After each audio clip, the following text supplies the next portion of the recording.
Karena yang infak Pak Haji Sulaiman, yang ngundang kita Pak Haji Sulaiman. Bagaimana kita yang datang nih?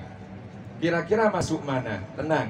Imam Sari As-Sakoti, guru dari Imam Junid Al-Baghdadi, menyatakan, man qasadah maudhi'an yuqra'u fihi maulidun Nabi sallallahu alaihi wasallam. Ini kata beliau, la yaqsidu dzalikal maudhi'ah man qasadah maudhi'an yuqra'u fihi maulidun Nabi sallallahu alaihi wasallam faqad qasadah raudatan min riyadil jannah. Li'annahu la yahduru dhalikal mawdi'ah illa limahabbatir rasul wa qala rasul man ahabbani kana ma'i fil jannah. Siapapun orang yang punya niat maksud datang ke acara undangan ada pembacaan maulid Nabi, sebetulnya sudah datang ke bagian taman surga. Berarti detik ini, tempat ini sudah menjadi bagian taman surga. Mudah-mudahan kelak masuk ke surga betulan, bukan cuma di taman. Amin, amin ya rabbal alamin. Kenapa? Karena kata beliau, kita datang ke sini tak lain karena cinta Nabi. Pertanyaannya, datang ke sini cinta Nabi apa karena Pak Haji Sulaiman yang undang? Cinta Nabi. Betul ya? Mudah-mudahan. Berarti kalau nanti yang undang siapa saja, meskipun bukan Pak Haji Sulaiman datang ya, ini bukti. Bukti. Siapapun yang undang sekalipun bukan Pak Haji Sulaiman dan bukan sekelas Pak Haji Sulaiman, insya Allah datang ya. Itu bukti bahwa kita cinta pada Nabi, bukan karena cinta pada yang undang. Mudah-mudahan semua yang hadir ini karena cinta pada Nabi Muhammad sallallahu alaihi wasallam. Amin amin ya rabbal alamin. Dengan demikian yang hadir, yang ngundang, yang mengeluarkan dana, insya Allah nanti ketemu di surga. Amin amin ya rabbal alamin. Ketemu dengan Rasulullah, ketemu dengan dzurriyyatur Rasul. Amin amin ya rabbal alamin. Sallu ala Nabi Muhammad. Hadirin yang dirahmati Allah Subhanahu wa taala. Kemudian apakah boleh perayaan Maulid ini? Kita tahu dalam hukum Islam itu cara istinbat hukum ada 4 hukum. Yang satu ini supaya jadi dasar buat kita. Satu, di Quran dan hadis itu ada hukum yang waktu dan tempatnya sudah ditentukan. Contoh ibadah haji. Harus bulan Syawal sampai ke bulan Dzulhijjah tanggal 13 harus tempatnya tanah haram. Tak boleh dia berangkat di bulan Maulid pergi ke tanah haram tujuan haji, gak bisa.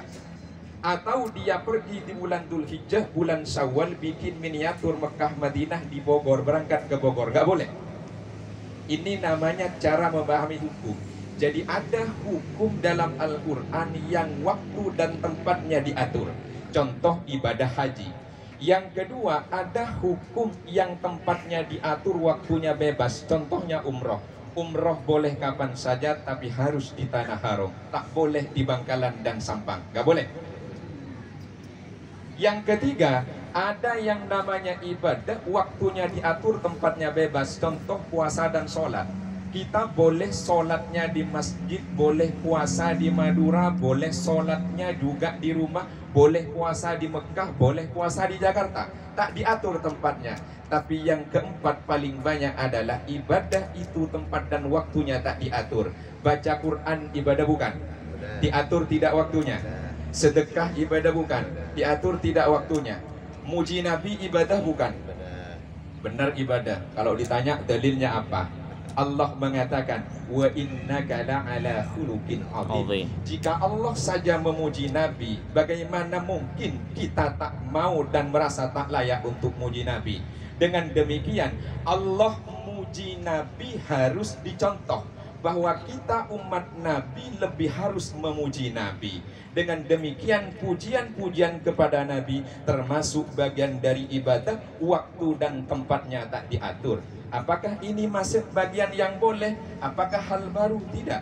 Rasulullah punya penyair 3. Namanya satu Hasan bin Thabit, yang kedua namanya adalah Abdullah bin Rawaha, yang ketiga namanya adalah yaitu Ka'ab bin Malik. Tiga sahabat ini penyair sering muji Nabi. Nabi tidak membantah, tapi Nabi malah mendukung dan memuji. Artinya pujian-pujian itu termasuk bagian dari ibadah, karena Allah dalam Al-Quran memuji Nabi. Dengan demikian acara maulid yang tadi isinya Fatihah tidak diatur tempat waktunya, ibadah. Acara juga tadi itu adalah yang termasuk pujian, itu adalah ibadah. Baca kulhu ibadah. Ini sedekah juga ibadah. Tausiah, taklim, pendidikan juga ibadah. Dengan demikian bahwa maulid sejatinya ini adat tapi isinya bagian dari ibadah. Maulid isinya adat tapi isinya bagian dari ibadah. Mudah-mudahan ini bisa menjadi bagian pendorong kita untuk lebih cinta kepada Nabi, dan kita senantiasa untuk memperingati kelahiran baginda Nabi Muhammad sallallahu alaihi wasallam. Amin amin ya rabbal alamin. Sallu ala Nabi Muhammad. Lalu kenapa kita tak mau berbahagia? Kita tahu yang namanya Abu Lahab itu musuh bebuyutan Nabi. Tapi orang paling bahagia waktu Nabi dilahirkan tak ada, kecuali adalah Abu Lahab. Fakta dan buktinya sejarah menyatakan ia menginfakkan, membebaskan budaknya yang bernama Thuwaibah. Ini artinya kan infak. Karena apa? Kelahiran Nabi membuat Abu Lahab senang dan bahagia. Lalu dimerdekakan budak. Kira-kira tahu nggak harga budak berapa? Ada yang tahu? Nggak ada.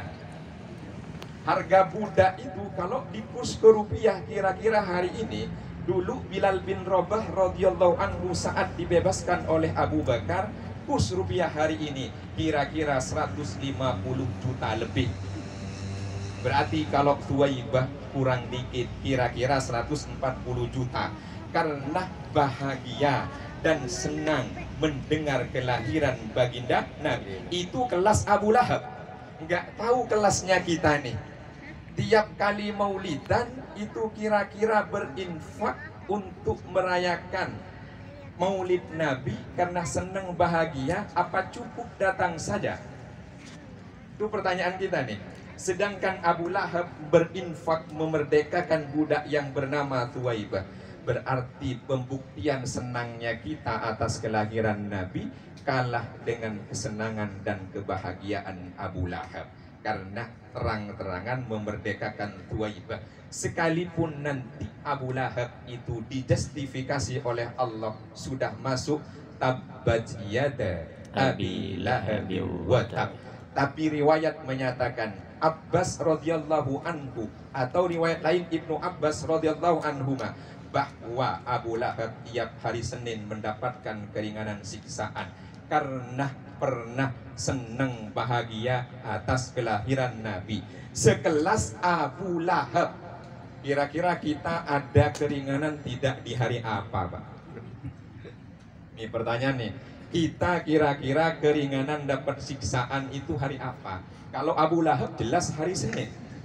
Kalau kita mudah-mudahan nggak ada keringanan karena langsung ke surga. Kita ngalahin yaitu kebahagiaan dari Abu Lahab. Amin amin ya rabbal alamin. Sallu ala Nabi Muhammad Sallallahu alaihi. Itu Abu Lahab. Lalu bagaimana? Apakah kemudian nanti sekelas binatang itu, sekelas yang lain-lain bahagia? Kita pasti kalau dengerin berzenjih itu tahu fahtazal arsyu toroba. Yang namanya aras saja goncang. Karena apa? Senang menyambut kelahiran kekasih sang tercinta. Kemudian binatang-binatang burung pun juga senang berbahagia, sebagaimana dilantunkan oleh Habib Syekh Sulu, rohatil atuyaru tasdu fi lail maulidi, bahwa burung unggas binatang rehat tenang santai berdendang bahagia menyambut kelahiran baginda Nabi Muhammad sallallahu alaihi wasallam. Itu sekelas unggas binatang. Bagaimana dengan kita? Mudah-mudahan masuk di kategori pujian yang dipopulerkan dulu oleh santri Langitan Tuban. Ada yang tahu santri Langitan Tuban? Apa?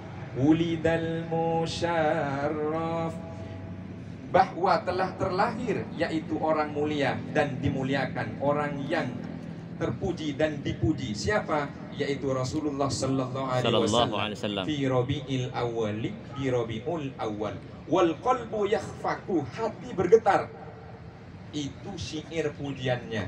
Cuma kalau maulidan hati kita bergetar apa enggak? kalau datang ke maulidan saat sirah nabawiyah yang dibaca bergetar apa enggak? Enggak. Kenapa? Problemnya yang dibaca berzenji berbahasa Arab. Karena tak paham. Makanya kalau tak paham itu harus ngaji. Ini problem kita. Tiap tahun, tiap malam Jumat dibacakan Al-Barzanji, dibacakan Ad-Dibai, dibacakan juga Al-Busiri. Ternyata kita tak bergetar karena tak paham.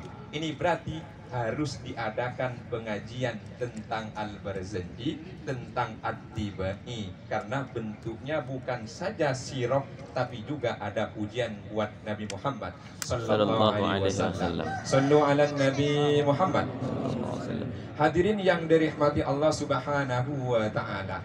Lalu kira-kira apa yang mesti kita lakukan yang terbaik untuk Nabi? Ya infak ya jarang lah, muji juga jarang. Bagaimana cara kita muji ke Nabi? Muji itu kan kalau tidak alhamdulillah, masa alhamdulillah rasulillah? Tidak mungkin kan? Yang terbaik bentuk pujian itu adalah mengagungkan dengan cara bersolawat pada Rasulullah sallallahu alaihi wasallam. Allah menyatakan tadi, innallaha wa malaikatahu yusalluna 'alan nabi ya ayyuhalladzina amanu sallu 'alaihi wa sallimu taslima. Pertanyaannya, surat apa? Surat apa? Ternyata kita jarang lihat Quran, padahal itu yang terbaik di peninggalan Nabi Quran. Surah Al-Ahzab. Al-Ahzab. Innallaha wa malaikatahu yusalluna 'alan nabi. Allah dan para malaikat bersolawat. Baru ya ayyuhalladzina amanu sallu 'alaihi wa sallimu taslima. Dalam Al-Quran orang-orang beriman dipanggil langsung oleh Allah lebih dari 80 kali. Semuanya ada di depan ayat kecuali solawat ini ada di ujung. Ya ayyuhalladzina amanu kutiba alaikumusiyam di depan. Ya ayyuhalladzina amanu taqullah di depan. Ya ayyuhalladzina amanu semua di depan. Tapi khusus solawat di belakang. Kenapa? Bukan sekedar informasi perintah, tapi Allah langsung memberikan contoh dan teladan. Innallaha wa malaikatahu yusalluna 'alan nabi.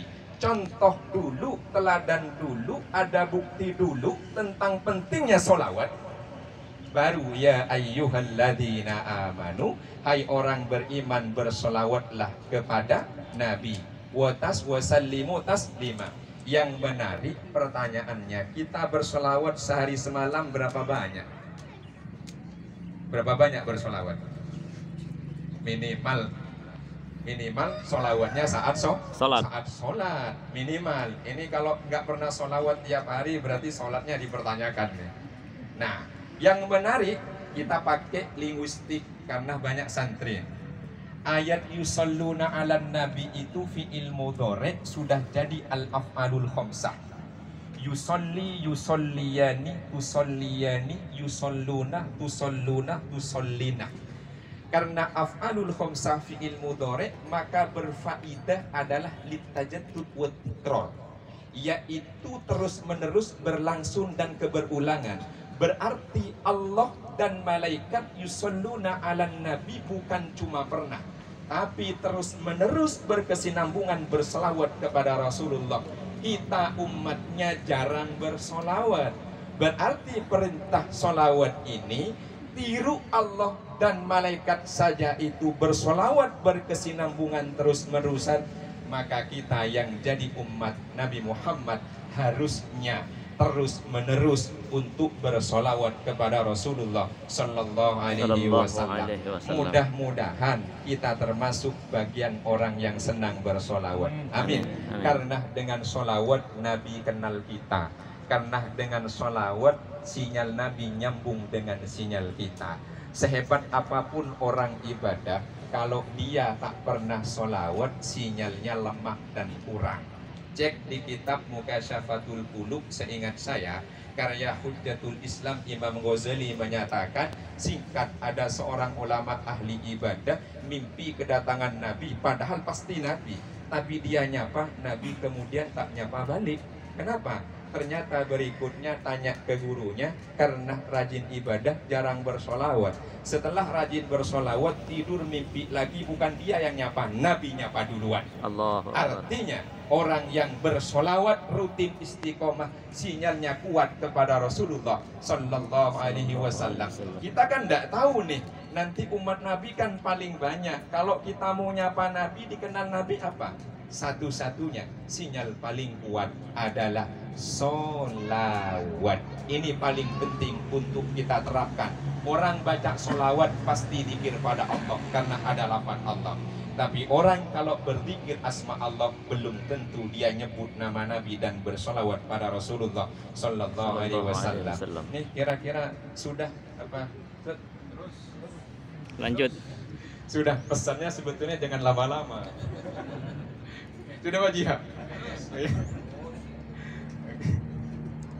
Ini berkaitan tentang bukti kecintaan kita kepada Rasulullah Sallallahu Alaihi Wasallam. Maka pandai-pandailah bersolawat sering-seling ya. Apa bentuk solawatnya? Monggo yang pakai sallallahu ala Muhammad sallallahu alaihi wasallam monggo, yang pakai sallallahu ala sayyidina monggo, yang pakai Allahumma sholli monggo, yang pakai Allahumma sholli ala sayyidina monggo. Jangan berantem pakai sayyidina atau tidak. Yang nggak boleh berantem solawat pakai sayyidina tidak, nggak pernah solawatan. Boleh apa enggak? Kita cek. Ketika nama Rasulullah disebut di Al-Quran, nama Muhammad, pasti gelarnya ikut. Pasti. Kalau nama tak disebut, gelarnya saja. Muhammadur Rasulullah. Sebut. Wa ma Muhammadun aba ahadim mir rijalikum walakin Rasulullah. Disebut. Wa ma Muhammadun illa Rasul. Sebut. Kalau tidak disebut, ya ayyuhan nabiyyu. Kira-kira nih, sampean nyebut saya Jalil apa Ustad? Ustad. Berani nggak nyebut saya Jalil? Nggak berani ya?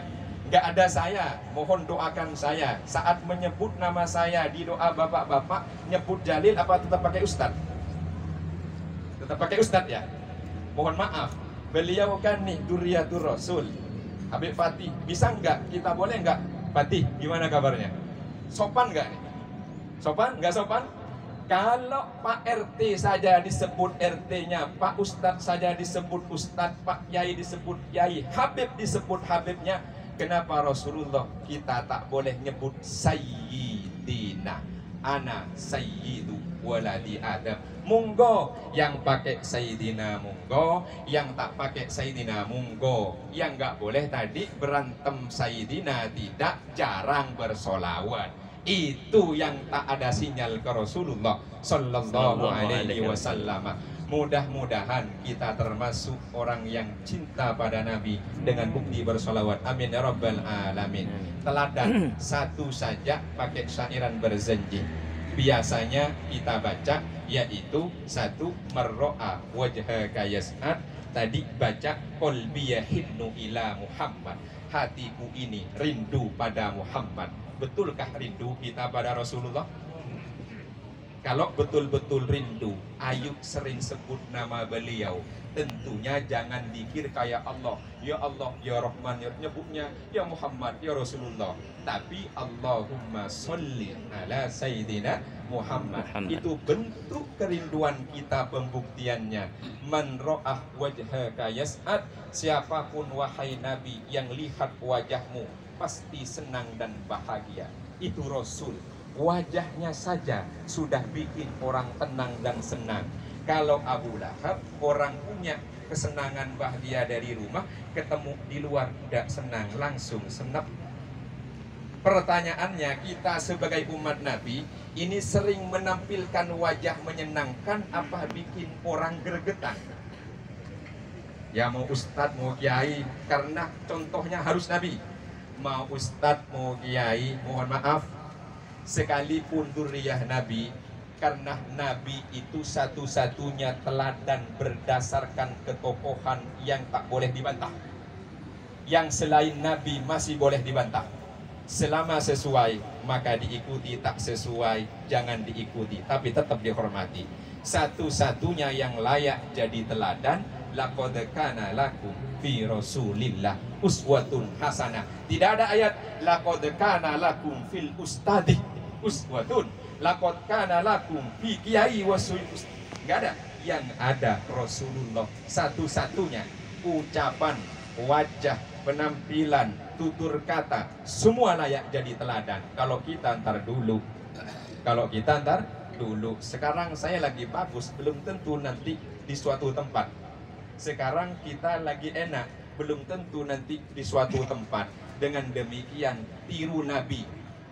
Yang lain cek sesuai dengan Nabi apa tidak. Itu baru kita meladani Rasulullah Sallallahu Alaihi Wasallam. Mari tampilkan wajah ramah, jangan wajah marah. Karena Rasulullah selalu menampilkan wajah ramah. Jangankan kawan, lawan pun juga segan. Rasulullah komunikasinya bagus. Jangankan kawan, lawan pun juga segan. Siapapun yang berbicara dengan Nabi pasti merasa dia seakan-akan paling dekat, paling terhormat setelah Nabi. Maka itu harus kita buktikan. Mohon maaf, terutama yang ustadz, kiai dan tokoh-tokoh yang dianggap pewaris Nabi, nanti dikira itu ajaran Nabi, terutama orang yang di luar agama Islam. Kita turut berkontribusi buruk, Rasulullah dinilai buruk karena perilaku kita. Mudah-mudahan sudah tak berkontribusi baik, mudah-mudahan yang buruk-buruk tidak. Amin ya rabbal alamin. Saya kira itu yang dapat saya sampaikan, karena sudah lebih dari waktu yang diberikan batasan. Kurang lebihnya mohon maaf. Hasbunallah wa ni'mal wakil. Wassalamualaikum warahmatullahi wabarakatuh. Waalaikumsalam warahmatullahi wabarakatuh. Terima kasih kami sampaikan kepada guru kita Mukarram Al-Ustaz Dr. Haji Abdul Jalil Karim LCMA yang telah menyampaikan mau'izah hasanah untuk kita semua. Insyaallah mau'izah hasanah tadi akan lebih meningkatkan kecintaan kita kepada baginda kita Nabi Muhammad sallallahu alaihi wasallam.